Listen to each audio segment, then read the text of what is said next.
Alright, it's 11:20, means it's 4:20 somewhere, so if you got one, spark up.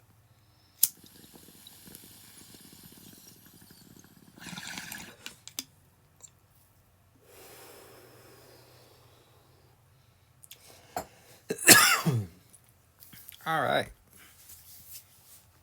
so Dave Chappelle dropped a new special on Netflix, and of course he did it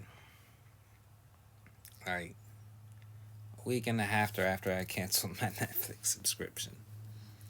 So I haven't got to see the whole thing yet, but I stumbled across this clip, the Daphne story from this new stand-up called The Closer, which he's getting a lot of shit for.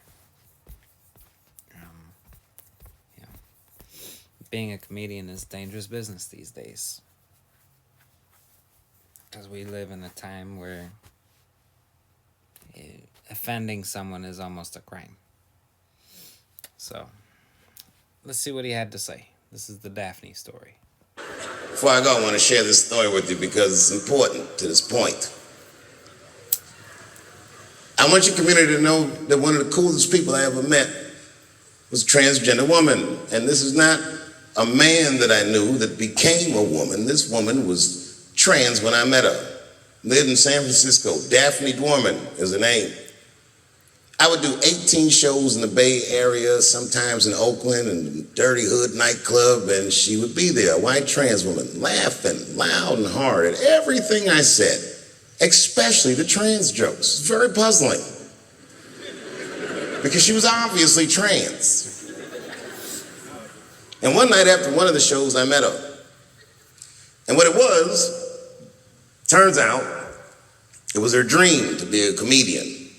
And I was her hero. It's very moving. I could not dislike somebody that felt that way about me. We became fast friends. And when I made that special Sticks and Stones, right as it was coming out, I happened to be in San Francisco and I wanted to do a show, but I needed an opening act. And I remembered that trans woman I had met. So I called her on the phone. And I called her myself. I said, "Hey, Daphne, this is Dave Chappelle." She couldn't believe it. And I go, "I'm in San Francisco." And then she started saying a bunch of wild stuff. I was like, "Relax now. I don't want any pussy." I was I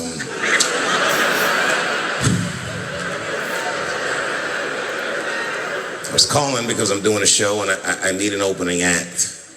And I was wondering if you'd open the show. And she was like, "Fuck yeah." Now, I didn't know this at the time, but this woman had only done stand-up comedy 8 times in her life. This is little to no experience. And now she's about to open a show for what many call the GOAT.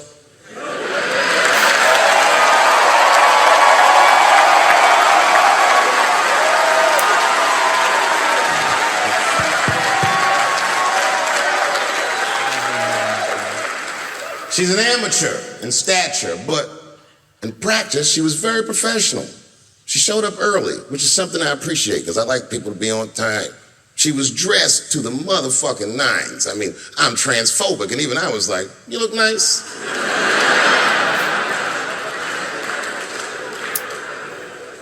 Went up on the stage with all the swag of a professional comedian, grabbed that mic and walked right down the middle and looked at the crowd like a gangster.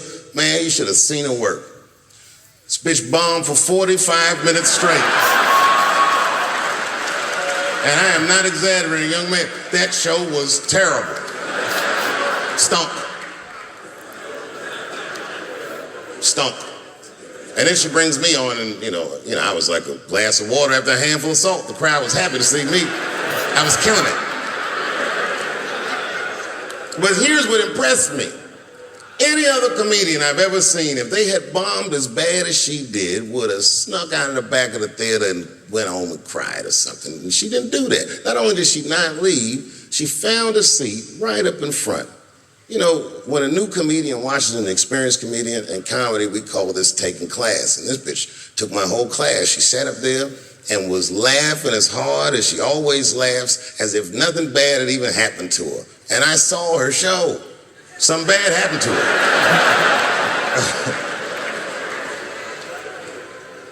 She was drunk. So she starts talking to me while I'm on stage, but the way a person would talk to a television when they were alone. She's talking to me like that. That didn't bother me because I knew her, but the crowd didn't like that shit at all because she sucked. And a guy in the back of the room stood up, and Daphne's hair was dyed blonde at the time, and the guy screamed out, and his energy felt wild as fuck. He said, "Hey, Daphne!" And everybody kind of clamped, like got tense. We didn't know if it was a heckler or an active shooter. And he said, "Does the carpet match the drapes?" Yeah, it was fucked up.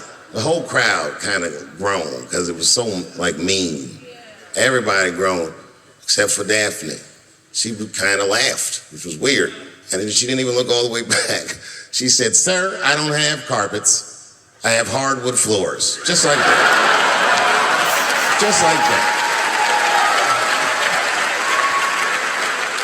And boy, when she said that shit, it blew the roof off the place. Cut through all the tension. With that one joke, she made up for 45 minutes of a stinker of a show. And after that, she could do no wrong. And I kept on rocking. She kept on talking to me. And then the show became something cooler than a show. It became like a conversation between a black man and a white trans woman, and we started getting to the bomber shit. All them questions that you think about that you'd be afraid to ask, I was just asking them, and she was answering them, and her answers were funny as shit. The crowd was falling out of their chairs.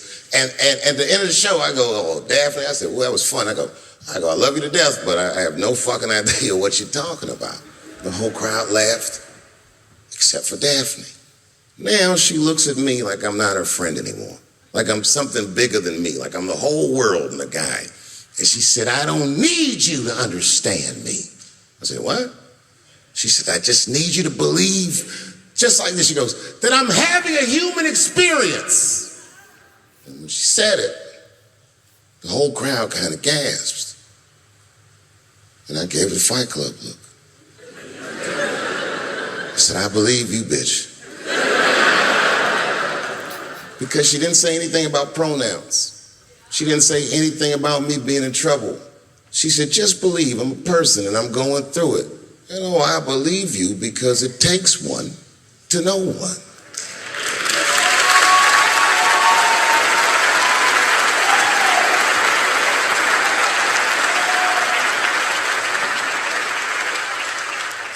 Then I told the crowd good night, and they start going crazy. And before the applause gets to its crescendo, I say, "And don't forget my opening act, Daphne." And the crowd stood up, and I looked at her, and tears came out of her eyes. She couldn't believe it was happening.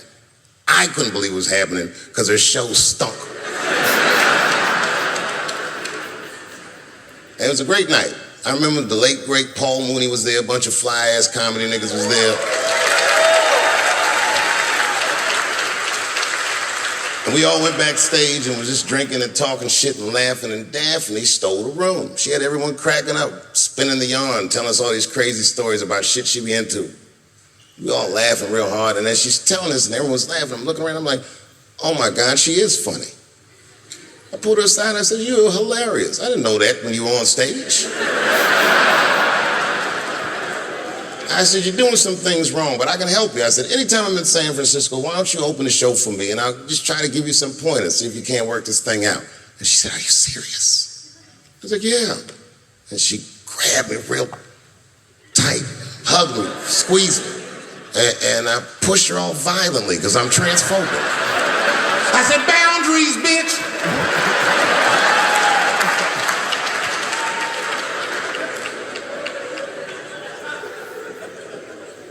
When Sticks and Stones came out, a lot of people in the trans community were furious with me, and apparently they dragged me on Twitter. I don't give a fuck because Twitter's not a real place.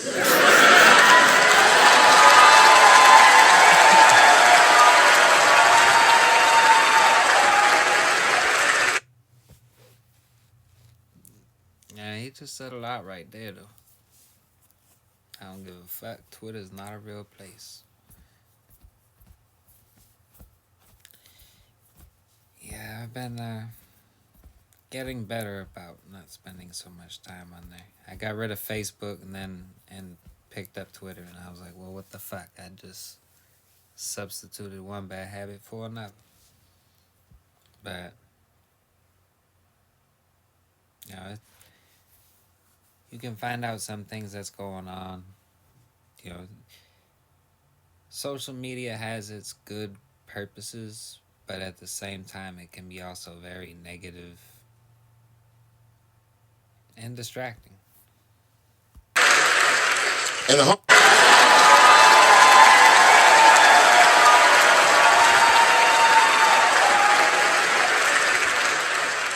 the hardest thing for a person to do is go against their tribe if they disagree with their tribe. But because Twitter's not a real place.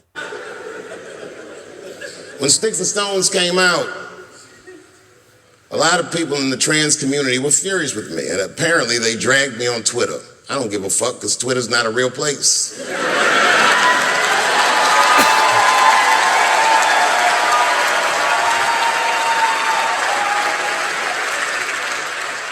And the hardest thing for a person to do is go against their tribe if they disagree with their tribe. But Daphne did that for me. She wrote a tweet that was very beautiful, and what she said was, it was almost exactly what she said. She said, punching down on someone requires you to think less of them. And I know him, and he doesn't. He doesn't punch up, he doesn't punch down, he punches lines, and he's a master at his craft. That's what she said.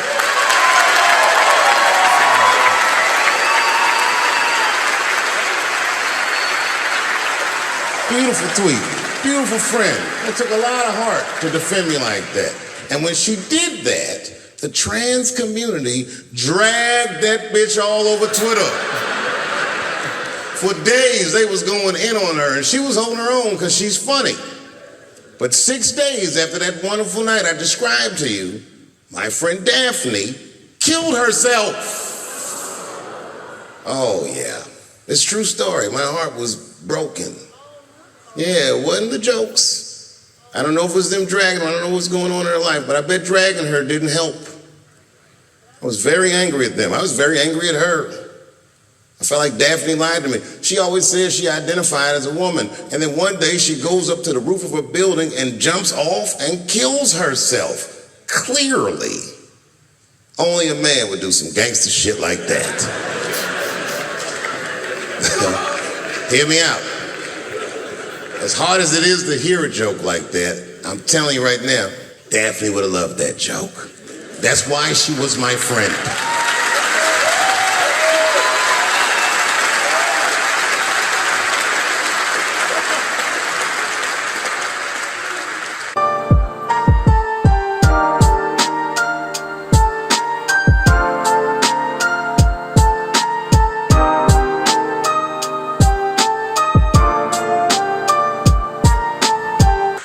I was reading her obituary, and I found out she was survived by a daughter. And the moment I found that out, and this is true, Anderson Cooper from CNN texted me. And all he said was very nice. He said, "I'm sorry to hear about your friend." And I texted him right back, "New phone, who this?"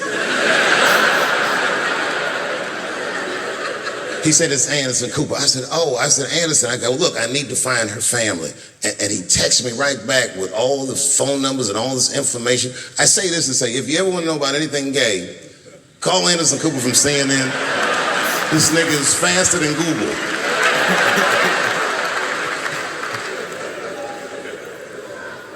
And what I did is I got in touch with the family and I started a trust fund for her daughter, because I know that's all she ever really cared about.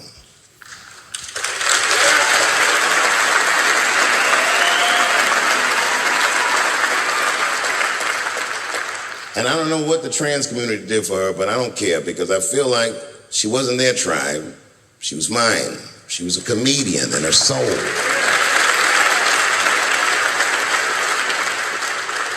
Her daughter is very young, but I hope to be alive when she turns 21, because I'm going to give her this money myself. And by then, I'll be ready to have the conversation that I'm not ready to have today. But I'll tell that little girl, "Young lady, I knew your father." and he was a wonderful woman.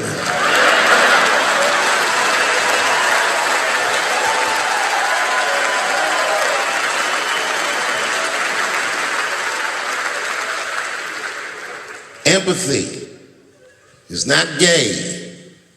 Empathy is not black. Empathy is bisexual. It must go both ways.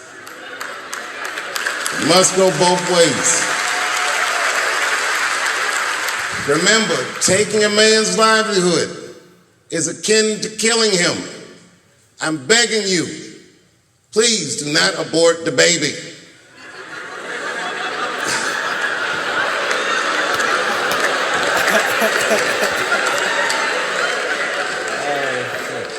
Kevin Hart dreamt his entire life of hosting the Oscars, and when he finally got the job, they just took it. It's not fair. They didn't kill him. Kevin's a strong guy. But I'm sure it broke old Clifford's heart. It's over. LBGTQ, LMNOP, it is over. I am not telling another joke about you until we are both sure that we are laughing together. I'm telling you, this is done. I'm done talking about it. All I ask from your community, with all humility, will you please stop punching down on my people? Thank you very much, and good night.